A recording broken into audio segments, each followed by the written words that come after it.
Well, welcome back, everyone. During my comfort break, I got myself a little cookie. Now, back to business.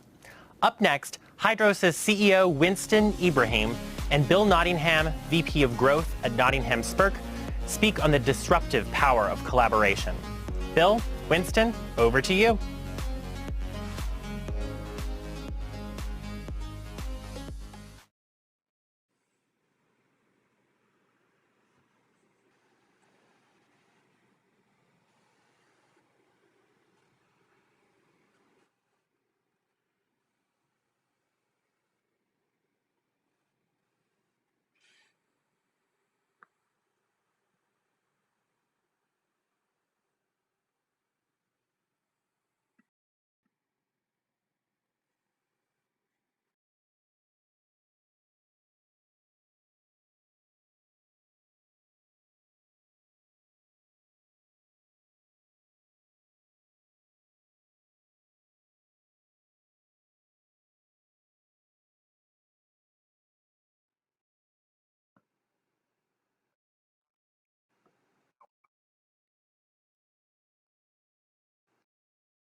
All right. Welcome, everybody. Thanks for joining us today. I am joined here with Winston. How's it going, Winston? Winston, how are you?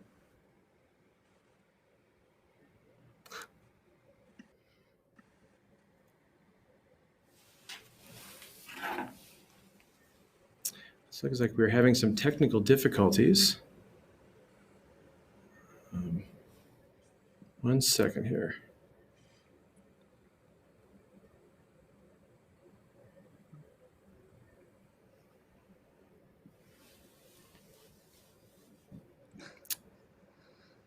Okay.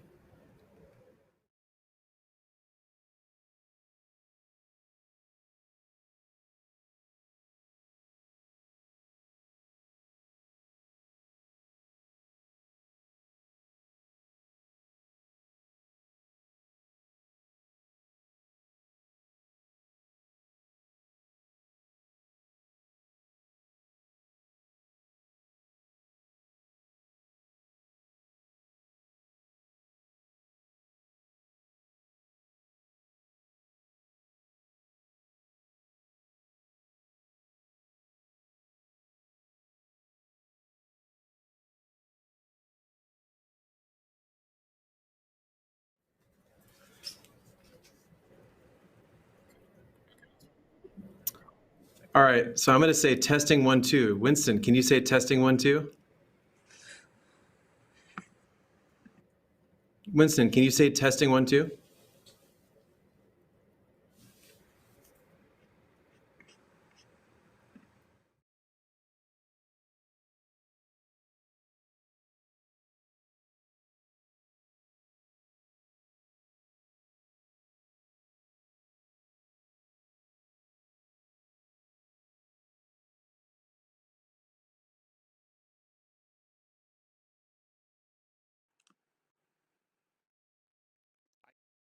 Hear anything.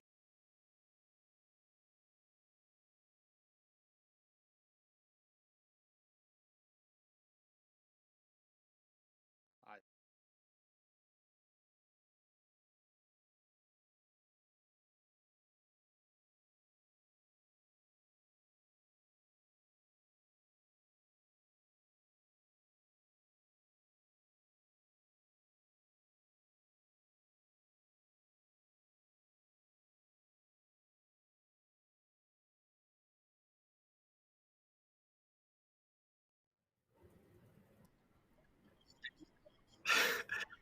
So, Winston, I want to say testing 1, 2, 3. Can you say testing 1, 2, 3? I can barely hear you, Bill. You can barely hear me? Turn your microphone up, Winston.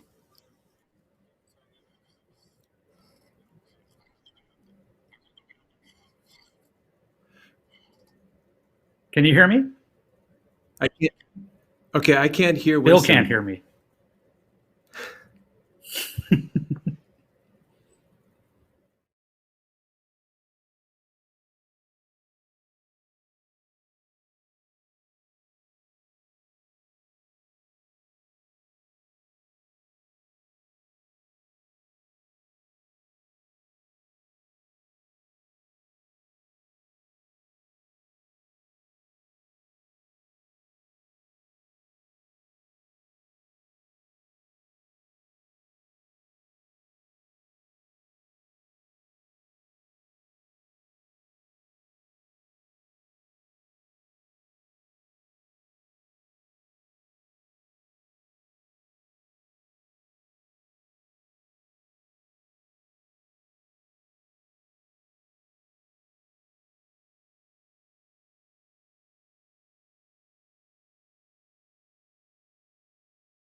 Great. So just before I get started, everybody, so I apologize for the technical difficulties.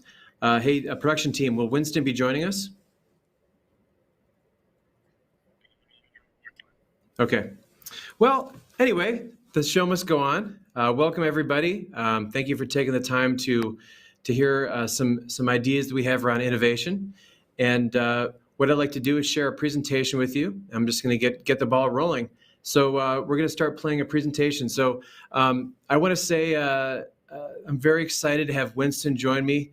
This is definitely co-created by each other based on some experiences that we've shared. And similarities, oddly enough. He comes from the West Coast in Silicon Valley, and I come from the North Coast in Cleveland, Ohio. So let's get this started. I like to start with a story. You know, in the mid-1950s, an owner of a small Japanese restaurant was having challenges. Hiring and staffing was a problem. Running the restaurant by himself. How could you compete in a market that is flooded with competition?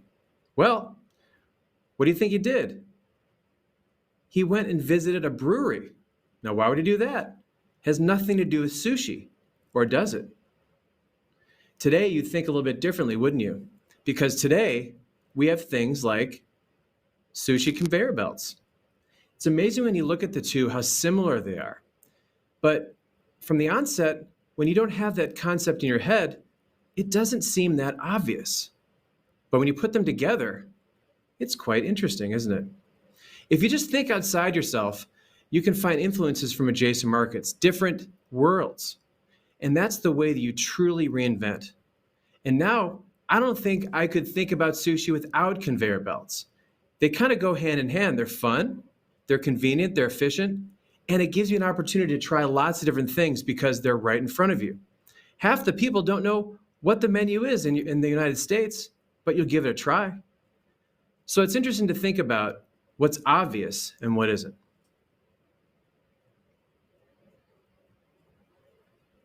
There's parallels between business and nature. And if you think about it, there's a curious symbiosis between two animals. There's this concept that we do here in our firm called biomimicry or bio-inspired. And it's interesting to look at nature. Nature has been perfected over billions of years. And so when you look at a relationship between the oxpecker and the hippopotamus, there's an interesting similarity that you could apply to business. But you're probably wondering how. What's the correlation there? Well, when you look at an oxpecker, you look at a hippopotamus, they work together. The oxpecker is a small bird, vulnerable to starvation, vulnerable to predators. But then there's the hippopotamus, fearsome to large predators. I've even read that hippopotamus can take out an alligator. They're helpless, but they're unbelievably helpless to ticks, the smallest of insects. Now, here's where the combination comes together. Inherently, the oxpecker is protected within the halo of the hippo, but the oxpecker rides on top of the hippo and takes care of the ticks at no cost. This is where is such an incredible power of harnessing the collaborative potential between small and large businesses even beyond the animal kingdom. Now, I'm going to share some brief introductions. My name is Bill Nottingham, second generation of Nottingham Spurk, two-family business based in the North Coast, Cleveland, Ohio.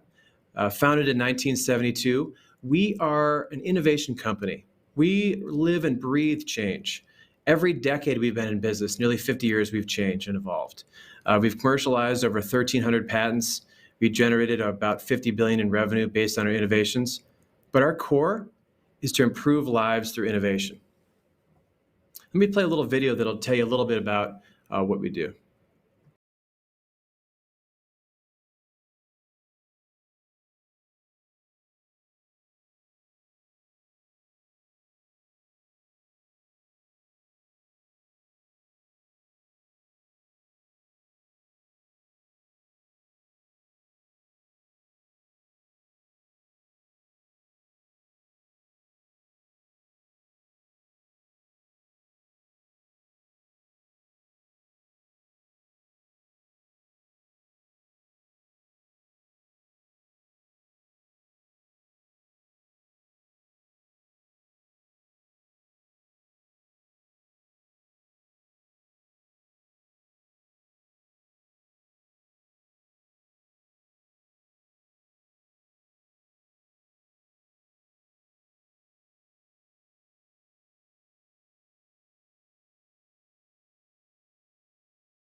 So the interesting thing about innovation is you have to adapt. You have to deal with tech issues. You have to deal with anything, and you have to just go. It doesn't stop. And so, while my friend Winston is loading up his browser and getting things going, I'm going to have to introduce him. He's a great guy. He's a trailblazer based in the heart of Silicon Valley. He became CEO of Hydros in 2012 around this innovative water filtration concept that works 5 times the speed of other standard filters. You ever open the refrigerator and you got your filter water bottle that will remain nameless, that fills up with water, but it takes a little while to dispense, and then you grab it and you pour it, and then it just goes all over you. Well, his bottle, it filters right through. It's immediate. Kids can use it. It's convenient, and it's sustainable. His focus is on oceanic conservation and preservation. What a noble cause. Well, we met him, and he had a dream. And I always say that at NS, we build dreams. So it took a lot of patience. Trust me, it took a lot of patience. It was hard. We were going against a pretty high patent world of IP, but we broke through the ground. We broke through it. And here's a little story about Hydros.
And without further ado, we have Winston. Maybe. Hey, it's so nice to be able to join you. Thank you so much for the opportunity to come and speak here today. My apologies about the technical issues. And as Bill was describing, this is a real culture of collaboration. And it's unique to have the opportunity to work small business to big business, because you really can develop some interesting synergies you couldn't get otherwise.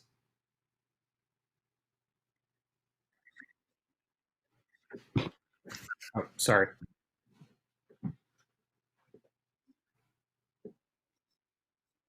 There.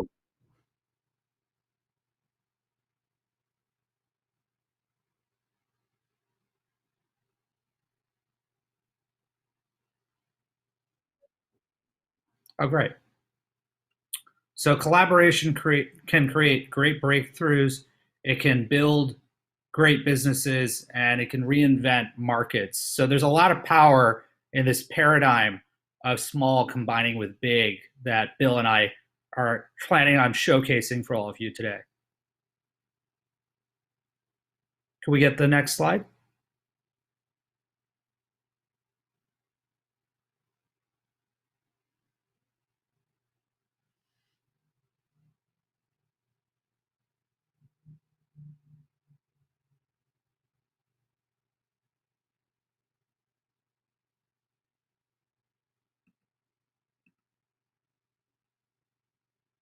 Earlier, there's no dead air. Let's continue. So I do want to say, as a side note, one of the most thankful jobs I've ever had was a college radio DJ, where you just have to roll with it. There's no such thing. If you got a couple seconds, you got a couple seconds. So let's just keep going. Anyway, there's such a thing. You got to hear it 3 times. Collaboration can create breakthroughs. Collaboration can build businesses. Collaboration can reinvent markets. Here's an example. Nottinghamsburg and Hydros did it. But why is collaboration so difficult? Well, competition compels us to think us versus them. Bill Joy, founder of Sun Microsystems, says it perfectly. No matter who you are, most of the smartest people work for somebody else. Think about that. Now let's look at the small versus the big, or small and the big in business. A wonderful case study is a company called Back to the Roots, co-founded in 2009 by Nicole Aurora and Alejandro Velez. It's at-home food growing kits. It's amazing. It cuts out the questions in growing your own crops or even plants in your house or office. But they had an issue. Where do they get the healthy soil? Where do they get that aha moment? They stumbled upon a collaboration. They met each other in college class where their professor mentioned a random fact about sustainability. Said gourmet mushrooms can grow with spent coffee grounds, and they had an idea. Fast forward, they were able to collaborate with a larger company, Peet's Coffee, who basically can get rid of their own waste to supply the secret ingredient for Back to Roots. And so what happens is a magical thing. Everybody wins. Back to the Roots improved margins and supply chain. Peet's was able to get rid of their waste product. They were able to work together and all achieve a victory. So why can dominating your category be a flawed strategy? Think about some of the greatest brands out there. Why would it be important to note that if you dominate it, it's not necessarily the right strategy for the long term? Well, category domination encourages managers to focus most of their attention on their market share and not enough on the category itself. Think about it. What happens when your category is not growing or even declines? Being number one in a declining market isn't a great place to be. Let's take a look at another category, the fast food market. It's gotten a lot more crowded and less predictable. You could probably argue to say that the fast food restaurants are a lot more like drive-thrus than they used to be. But let's take a look at the food itself. Taco Bell. I don't know if I could think of another restaurant that's more innovative and creative to literally try anything. But they did something that was pretty unique. They wanted to create a taco combined with Doritos. Now, it may sound a little crazy, but the greatest thing happened. They sold 100 million tacos in 10 weeks. And undeniable, the Doritos Locos Taco is a historical revelation that happened. And two brands came together. Everybody wins. Taco Bell launched a hit product. Frito-Lay moves the brand into a new category. Two companies linked together to change the market. Another interesting company, TerraCycle. A young man by the name of Tom Zaki, founder, was possessed with an unusual passion. And it's funny, when I think about this story, one scene comes to mind in one of my favorite movies. So I'm going to play a little video.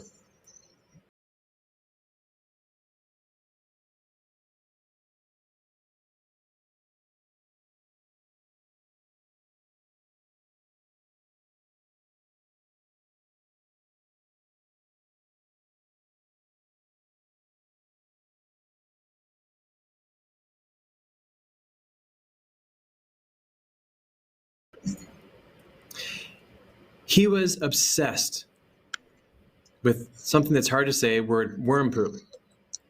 It had the power to produce super clean and efficient fertilizer. In college, he persuaded his housemates to loan him money to allow the place to take off, a giant tank of worms.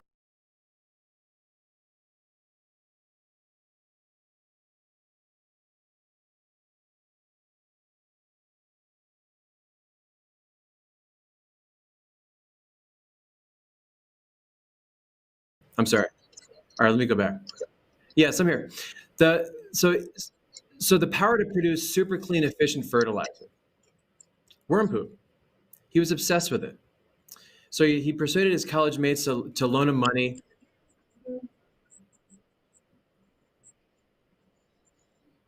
Can you guys hear me okay? Hello?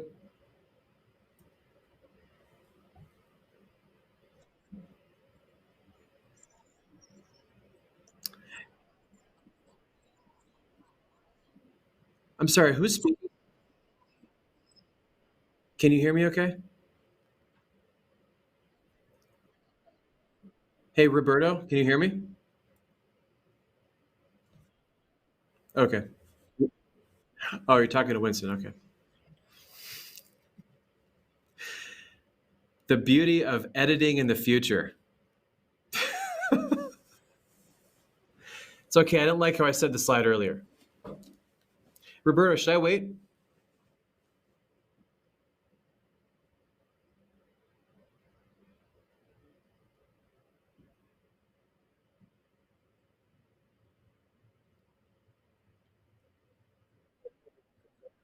Okay.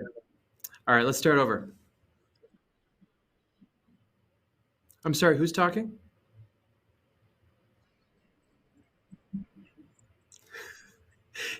Roberto, who's talking?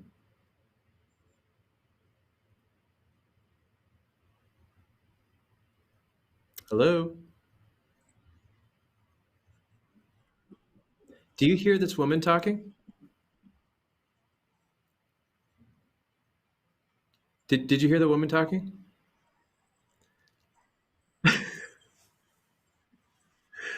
Oh, man. Okay. Okay. No problem. All right, take 50. Anyway, so he was obsessed with the power of worm poop to produce super clean and efficient fertilizer. In college, he persuaded his housemates to loan him money to buy a worm tank. He would get food scraps from the cafeteria to turn them into compost, which he would sell.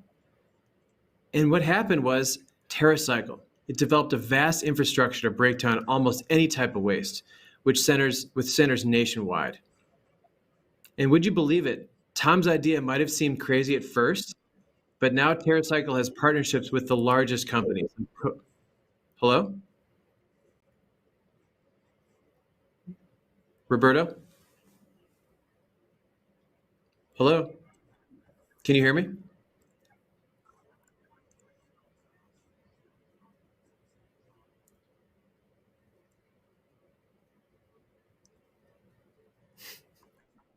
Can you hear me?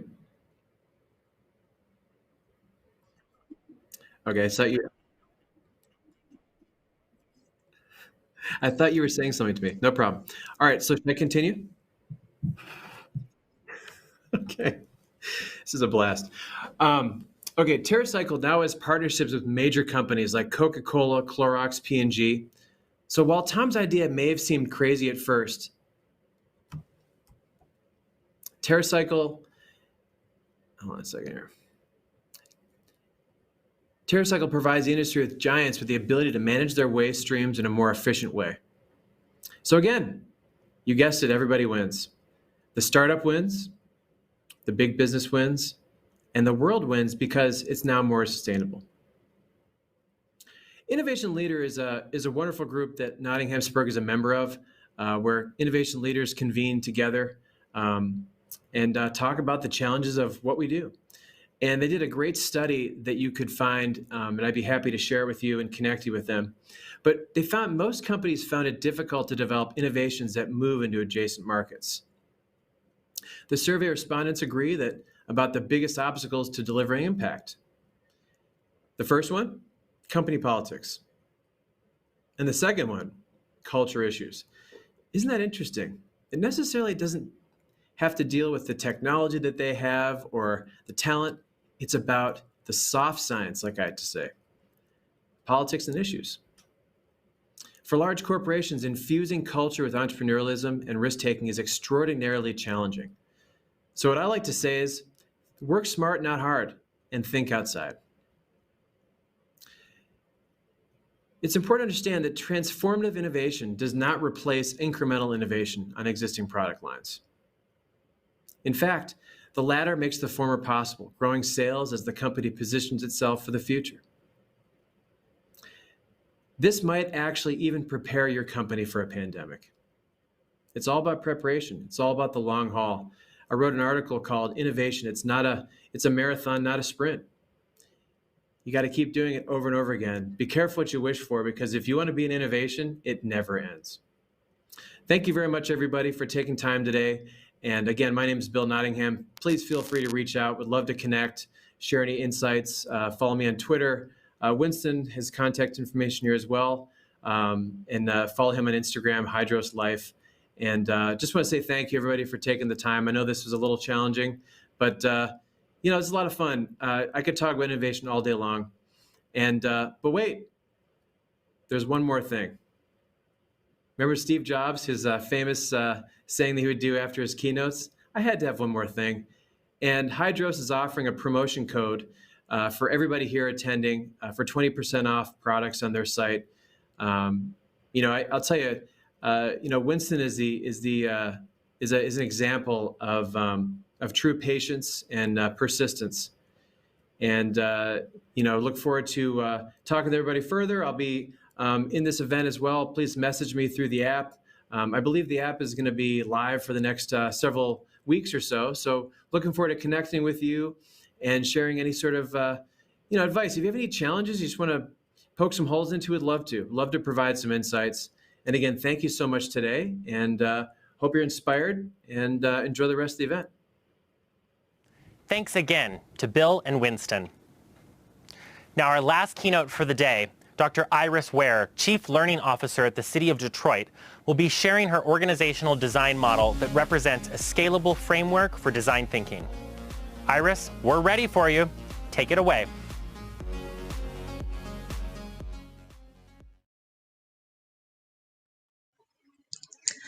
Good afternoon. Thank you for joining me today. I'm really excited to be a part of Design Thinking. This experience, a virtual experience. Design thinking is near and dear to my heart. It was a practice that I started even before I really realized what it was. Today, I've been asked to share with you a framework that I've been using for several years to help drive change and transformation, and it uses design thinking principles. So I guess we'll get started. Okay, so we're talking today about how do we actually tie individual contributions to organizational impact? How do we ensure that what we do every day, because it's so very important, really makes a difference in the activities that we do and as well as our organization? What is the impact? So we're going to talk about that today. And if I can tell you a little bit about myself, prior to joining the City of Detroit as the Chief Learning Officer, I've worked in just about every industry, doing similar type of work in HR and in learning and development to help establish the learning and development function and to support organizational change and transformation.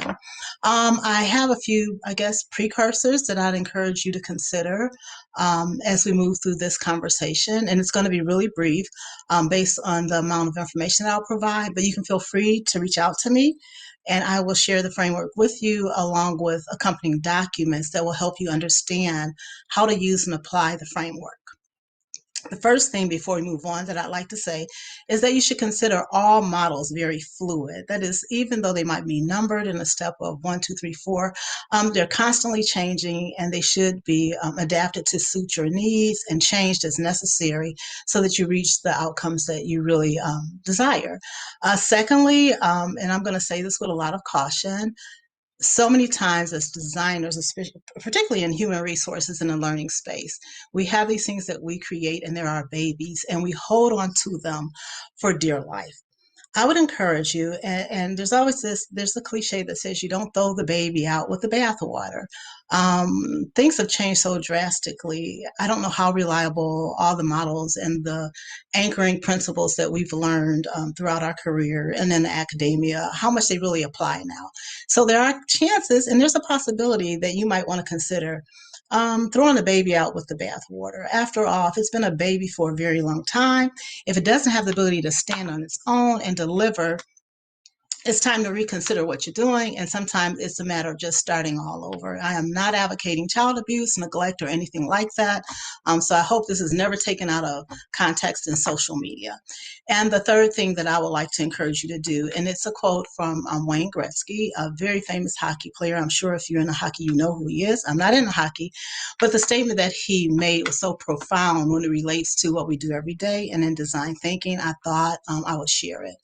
And he said that good hockey players play for where the puck is, and great hockey players play for where the puck is going.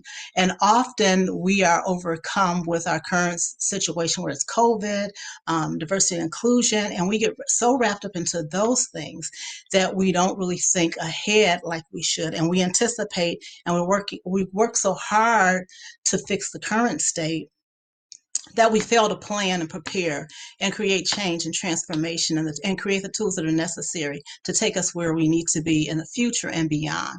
And I think this is just the best title ever, and it's beyond design. What do we do beyond the design?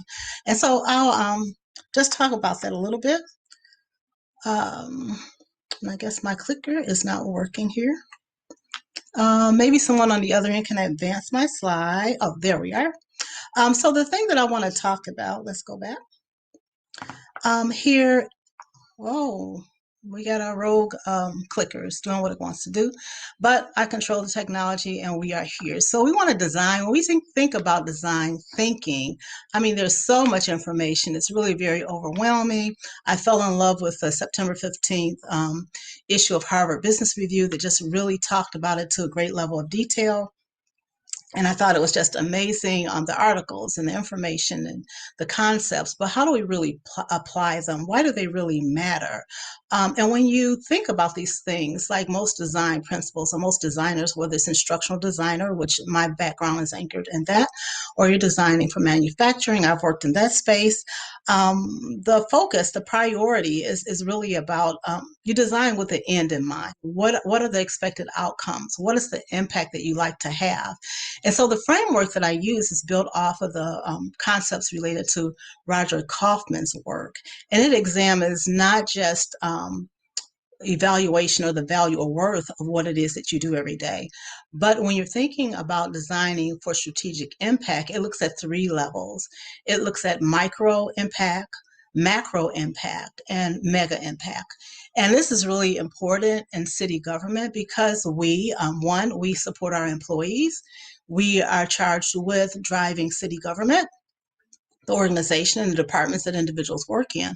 And more importantly, as public servants, we're responsible for delivering and supporting our community and our residents, which really speaks to the societal impact. And this concept that I've used for several years really supports and helps to drive the change and transformation, create a clear path and understanding related to the work that we do and why we've made decisions that we're making. And it really just supports the kind of change. I think it would help people understand design thinking. I see so many things, and most of them are about post-it notes and great ideas. But when you are working with stakeholders and employees and individuals, the human-centered part, you really need to break it down and present it in a way that would help them understand exactly the choices that you're making, why they matter, and how it's going to impact them directly. So let's see. Let's just when you design, I guess I want to say before I leave this slide that if you're not designing for strategic impact, you're going to have a struggle. And I found this in the learning and development space because as training deliverers and process improvers and using lean and all these types of things, we often have great ideas, and we have these aha moments that we think will change and shape the world, and we apply them. But if they're not linked to strategy and more importantly, the organization's strategy and their strategic objectives and their expected outcomes, and it's not moving the needle related to mission or vision or driving values and culture and shaping diversity and inclusion, which I saw in the comments of one of the other earlier sessions. the question was asked, how in the world do we do all these things? We're expected to do so many things and be great leaders and consider outcomes and consider the value, the ROI. There's a million things that we have to consider, but I would encourage you to focus on the strategy. If you're connecting to what employees need on that individual impact, or your clients, the organization's needs and impact, or what is it, how does what you do drive change or support what's happening in an organization for the department as a group and the entity as a profit, for profit or nonprofit, and then what happens, what is the responsibility of leaders in the organization to the society. And I see many years ago, there was a lot of conversation around social responsibility. I'm dating myself, maybe almost 20 years ago. The big thing for organizations was a conversation around social responsibility. Somewhere it kind of faded into the distance, and we can see in day-to-day activities where there's more response. This drive for social responsibility is not just on an individual, on a organizational level, but individual. You post the wrong thing to social media, or something happens that people disapprove of, you immediately get a response. And as much as you get that response, I think we have a responsibility to drive impact in the work that we do every day. And as that work, we want things to be, and it's anchored in being personalized, scalable, and to really drive that impact. So let's talk about what this model looks like.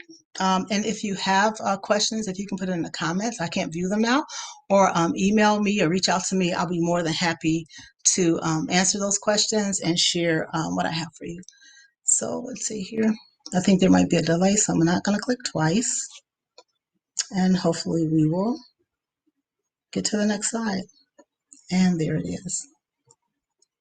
Okay, so when we talk about strategic alignment, and this model in particular, I've used it in just about every industry from K-12, manufacturing, with the exception of healthcare. That's the one that it hasn't been applied to. And most of my work and my background has been, like I said, in HR and in learning and development. And I've used this model because my whole premise is a couple of things that I anchor the work that I do in.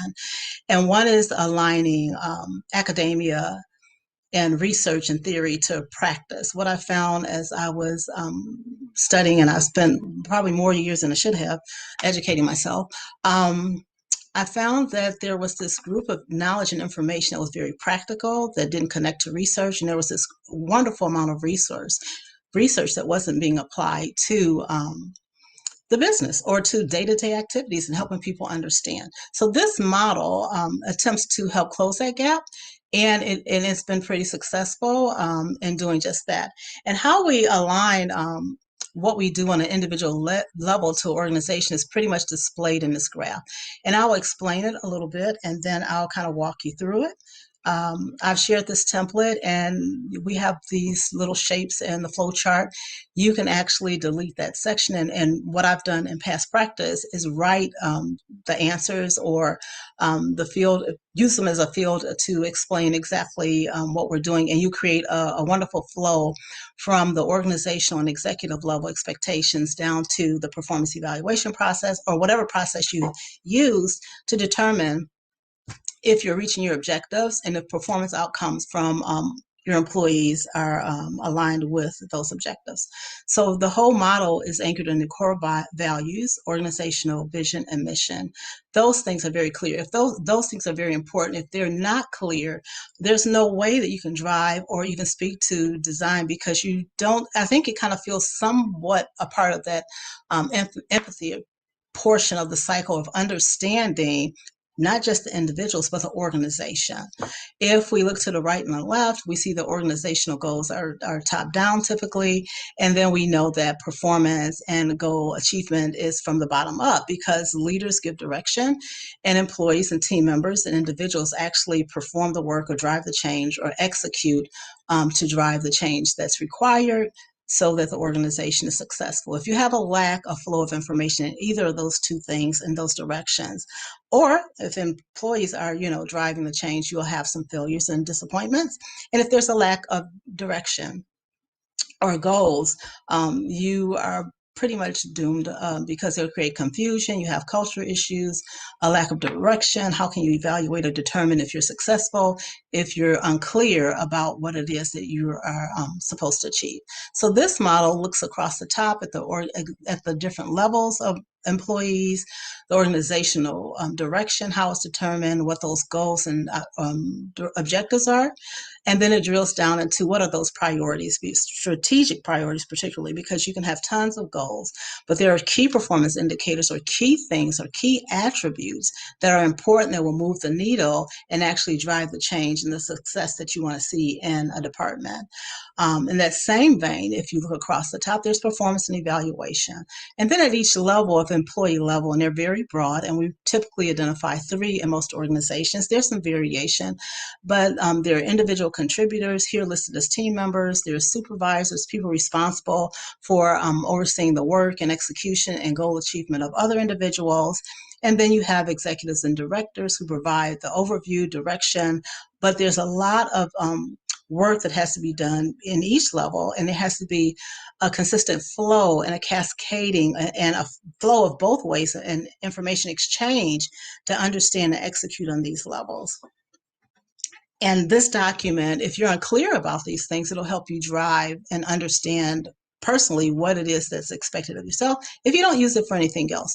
One of the first things that I charged with doing when I joined any organization, and prior to working for the city of Detroit, again, I've worked in several organizations. The largest and broadest scope of responsibility was with Chrysler, then Daimler Chrysler, and then Mercedes-Benz Financial. And I supported the learning and development function, and it's typically the startup and setup of the talent development function. I've performed that work in K-12 at a local school. I've performed that work setting up the learning and development function for a nonprofit here in the city of Detroit, as well as when I had responsibility in my role at Daimler for the US, Canada, and South America. And it's these very simple templates that help you understand, help your client, director, as well as individual performers understand exactly where they fit in the organization. It drives purpose, it drives commitment. And internally within the organization, I'll use the same framework to work with departments to help them understand how the definition of values, vision, and goals and what they look like as you move through the organization, who's accountable and responsible for those things, and how to execute, evaluate, and measure so that you can make changes. And again, design thinking is totally embedded in each of these processes, but in terminology, and I heard another speaker said that we need some type of dictionary that would say what this word means in learning and development or in finance versus in design thinking terms, because sometimes there is confusion with that, but this type of document helps to clarify. So if you look at the different levels, there's executive directors, I said supervisor, and then there's team members. As you drive down, there's organizational direction. What are the goals and mission and the values, which the mission, vision, and values will help you determine as an organization what your goals are, which is in the second column, which would then drive you to the organizational objectives. What are the key priorities or targets? What are the things that you have to do in order to achieve those goals related to mission, vision, and your values? After you examine that, and that's done typically by the executive level in conjunction with supervisors, and at some level, individual contributors, department goals have to, or functional goals have to be determined, which would help drill down individual goals. And with that same respect, you'd have clarity around the performance for the director and executive, what those requirements are, the supervisor level, as well as individual team member. And in the same manner, when you look at the arrow that flows up from organizational performance and goal achievement, you should be able to clearly understand when it comes to performance what it looks like for each of those levels and have clarity. We've used competencies to help identify that, and in my mind now, I'm shifting away from the importance of competencies and driving toward a performance model that really speaks to the skills and application of those models rather than the knowledge of competencies. You can be very competent in an area and not perform. So that's a whole nother discussion, but it's one that's really drawing my attention.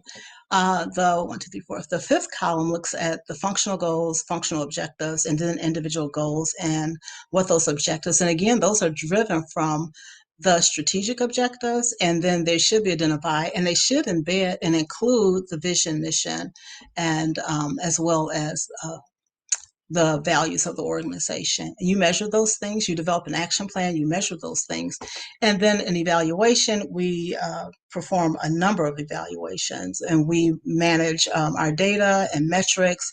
And so you can determine for your organization, what does evaluation look like? Because it'll be a different thing for each of your organizations based on what the expected outcomes are.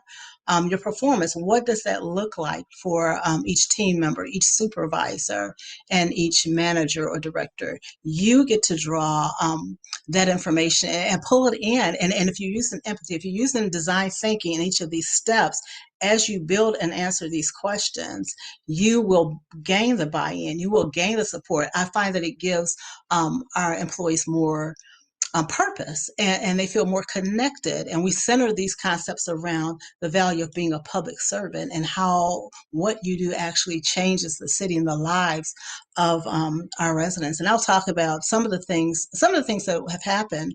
Prior to joining the city of Detroit, there hadn't been any structured talent development, evaluation measures, no clarity around roles and responsibilities. And I understand between 6 and 8 years. I was appointed by the mayor. I came in and drew our strategy, which this document is a part of it. And we've been executing on that strategy. And we've really helped to shift and change the face of the organization by clarifying the roles and responsibilities, assigning purpose, and sharing this type of information throughout the organization so that we're very clear about what our role is as a function and how we support the organization and helping them gain clarity around what they do. If you're familiar with the city of Detroit and its history, which most people are, because the city was in the news for quite some time for all the wrong reasons, and again, most recently for the high number of COVID deaths. And even in this COVID environment, and even with the challenges that we face around budgets, like many other organizations, we can return to this document and say, okay, our priorities, our mission, vision, and values remain the same. And in organizations, I typically will write them in this document, and I will print this document out and a ledger size sheet of paper, 11 by 17, and actually write in or work in a working session, type it in on the screen, because this is created in a Word doc, what those things are. And we make adjustments to the priorities. You can make adjustments to the targets and the keys, but you pretty much your mission and vision shouldn't change or flex a whole lot. But maybe they will. I think now is a time to challenge all those things that we've held so near and dear. And so I would encourage you to do that. More importantly, when you can clearly attach what you do to the return of investment, when you can get both qualitative and quantitative feedback from employees, from leaders saying, yes, this has this added value. Yes, we are shifting. And when you create objectives, you create SMART goals where they're very clear and there's numeric values that you can link back to the mission or vision, then you have support and you will have buy-in. I often attend conferences and I listen to my colleagues who struggle with marketing what they have to offer and trying to drive change and recruiting people and filling seats in training. We have the issue that we can't meet the demand. Every class that we offer, it fills up so very quickly because we shifted using design thinking to the principle of what is it that people really need to know, and applying and adding and sharing those things. If it doesn't add value, if it doesn't grow the business, if it doesn't help improve performance of the culture and our values, then we don't offer those classes. So I would encourage you, and I will share this model with you, to think about using design thinking strategically.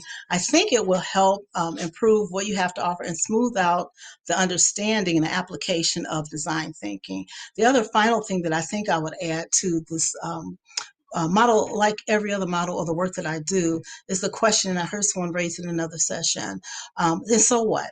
And so what? You did all this stuff. Like this model is cool. It's worked I think it's pretty great. But so what? Does it really make a difference? Does it really provide a change? What strategic objectives or priorities does your design thinking process support or help to remove? What are the pain points? And I speak to the pain points of the organization or the need for immediate transformation. Like everyone else in March, we had an immediate need to switch everything and every employee over to flexible work or working from home. And there were, like everyone else, tons of challenges, but you can plug this into that requirement into this model and help people understand why we need to execute or move past the normal barriers and hurdles that inhibit our ability to perform, because we are tying what we do to strategy. And so this model is there for you, and I will share that with you if you have any questions. I really miss having a live audience and being able to talk to people directly, but a keynote is typically not included. It doesn't typically include PowerPoints, but I don't know that I could keynote and talk about this model without showing it to you and having you understand it. I don't know that there would be a lot of value. And I guess we're wrapping up this hour. And so what I would encourage, and I always like to leave a charge to action. This has been a wonderful conference. I wish that it could have been in person, because I enjoy connecting and meeting with people and dancing around from each session and gathering information. But I would ask you just to take a moment and ask yourself, how are you really using design thinking? And over the years, there's been a bunch of things that, were categorized like design thinking. It became a hot topic and a buzzword. But design thinking can really help you support the strategy of your organization, drive change, and not just for customers, but for employees to gain that buy-in. And we're in a position right now where we need to have some dramatic shifts in how we work, obviously, across the world. And design thinking applied the right way can help support that, along with a model or a strategy or something that you can share with your stakeholders, leadership team, employees, supervisors, and team leaders and individuals, so they can understand how they can help drive the change and transformation that you're seeking to in your organization. I'd ask you to ask yourself, like I do in every session with my team, what is it that you do each day, and why does it matter? And if you're stuck and you can't give me like 10 or 15 quick, it should pop out as to why it matters. I would encourage you to use a design thinking process to go back and reevaluate the work that you do. And then I'd ask you to ask yourself on a regular basis, so what? And the Human Resources Department, my colleagues, and I own them 100%, as well as the Learning Development, we are the kings and queens, and the leaders of taking on a new something and putting it together and rolling something out. And when you're done with that, I'd ask you to ask yourself, and so what? What difference does this make to more than you? It should make, and my team struggles with this, and I have to say, we can't continue to make it easy for ourselves. We want to be human-centered. We want to shape and drive this change, but it's not about us. It's about making things better, faster, more complete, more available, to have this diversity and equity and change and support for our customers, our clients, our employees, and for us, our community and our residents. And again, in the words of Wayne Gretzky, I would say again that good players, they play for where the puck is, and good design thinkers, you design and think and work around what is. But great players and great design thinkers, and if you really want to have an impact, you need to play for where the puck is going. You have to look farther beyond where you are now. Yes, we have a lot of chaos and a lot of craziness, but if you keep your main thing, the main thing, and use design thinking as an avenue to help drive where you're going next, I think you'll find success in what you do. Again, I'll say thank you for your time, and I would encourage you to play well, play fair, and have fun. Thank you. Thank you, Dr. Iris. A lot of today's presentations highlight how design thinking can truly transcend typical organizational boundaries.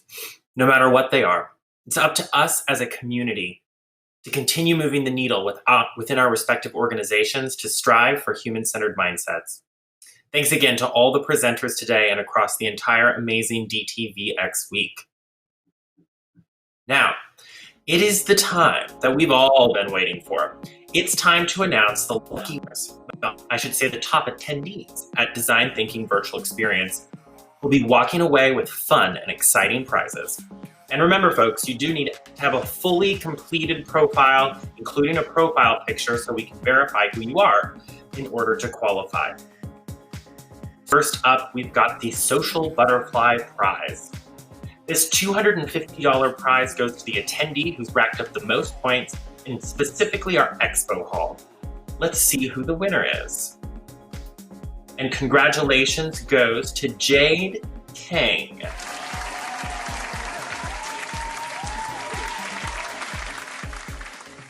Next up, we have the Top Networker Prize. Now, the Top Networker Prize goes to Emily Fennell from Pindrop for being the busiest virtual networker at DTVX. Up next, we have the Leaderboard Top 5. $100 gift cards go to the top 5 attendees on the leaderboard. And remember, this was taken at 3:15 p.m. Eastern this afternoon. The winners are Catherine Schramm from National Cooperative Bank, Akemi Morituka Gagliardi, Emily Fennell from Pindrop,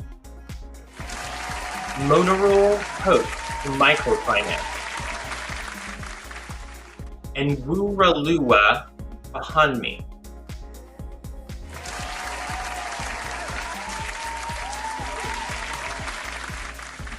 And finally, we have our grand prize. Now, the grand prize is the king or queen of all prizes. This prize goes to our virtual attendee at the top of the leaderboard.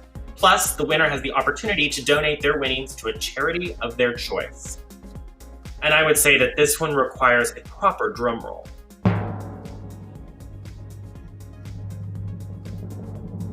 Congratulations goes to Catherine Schramm from National Cooperative Bank. Thank you for being our #1 attendee throughout the Design Thinking Virtual Experience. Congrats again to all of our winners. A DTVX team member will be in touch shortly so you can claim your prize. Now, please make sure to visit designinnovationglobal.com and join our global community of designers and innovators obsessed with human-centered design. You'll get access to the latest events and reports on design thinking, including our latest market study earlier this week. Now, before I close out, I do want to remind everyone that Service Design Virtual Experience is coming up next month on October 26th to the 28th. We'd love to see you there. With all the different virtual platforms being used, we certainly hope that you've enjoyed the DTVX platform, and I'm happy to share that we'll be using the same one so you won't have to learn a new one for service design. Thanks so much for joining us this week at Design Thinking VX. I want to thank our advisory board for their continued guidance and support, our sponsors, of course, for their partnership, our speakers for sharing their stories and insight, and of course, our fantastic DTVX staff who continues to navigate these challenging times with agility and a smile. I can't imagine any other team I'd want to navigate through all of this with than you. Thanks again for all your hard work. Mwah. To the design community, stay safe, and I hope we'll see you in person next year in Austin. Thanks again. Bye, everyone.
you.